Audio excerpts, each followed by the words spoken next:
Қазақ қашанда көмекке әзір. Қайырымдылық жасау қанымызда бар қасиет. Сондықтан құлағанды демеп, сүрінгенді сүйеп, мұқтаж жандардың қажеттілігіне қарайласуды қайырлы іс деп білеміз. Краудфандинг құрығы. Ақпараттық технологиялар қазір әлемді басқарып отыр. Біздің елдегі краудфандингтің ордасы әлеуметтік желі. Интернет көмек сұраған хабарландыруға толы. Ауырғандар, далада қалғандар, жетім мен жесір бұқараға үміт артады. Халық көмек қолын созады. Біреу қаржы аударады, енді біреу әлгі хабарландыруды таратады. Бірақ қайырымдылықтың қалтарысында кімдер тұрғанына қарамайды. Ал медальдің екінші жағы нені жасырады? Қолығына құрық болмайтын деструктивті діни ағымдар да қайырымдылықты көлеңкелі кәсіпке айналдырған. Адам эмоциясына әсер ететін аянышты суреттерді жариялап жылу жинайды. Террорлық акт жасаған лаңкестер үшін садақа сұрайды.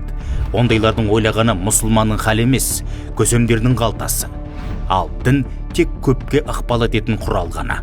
Бұған тұтас орталық Азия мұсылмандарын алдап кеткен Абу Омар Саситлинскийдің ісі дәлел. Дағыстандық уағызшы бірнеше жыл қайырымдылықпен айналысты. Оның қорына жер жаһаннан миллиардтар ағылды. Ресей Федерациясының күштік құрылымдары псевдо уағызшы Саситлинскийдің террористік ұйымдарға демеуші болғанын анықтады. Яғни садақа бейбіт халықтың қанын судай ағызған содырлар сойқанына аударылған. Саситлинский сынды миллиардтарды сапырмаса да, қайырымдылықтан түскен қаржыны оңай жұтатын жерлестеріміз де жетерлік. Мысалы, Ақтөбе облысында деструктивті діни ағым жақтастары көсемдерінен пәтуа алып, садақаға несиелерін жапқан, қымбат көлік алған. Тағы бір ағым жастарға тегін білім береміз деген уәжбен төмендегілерден де, төбедегілерден де қаржы жинаған. Жұмысқа тірліктері ашылып, қор жабылды. Бірақ ойын сауда орталықтарындағы садақа жәшіктеріне қара құлып салынбады. Осылайша қайырлы істі қайырсыз еткендер көп.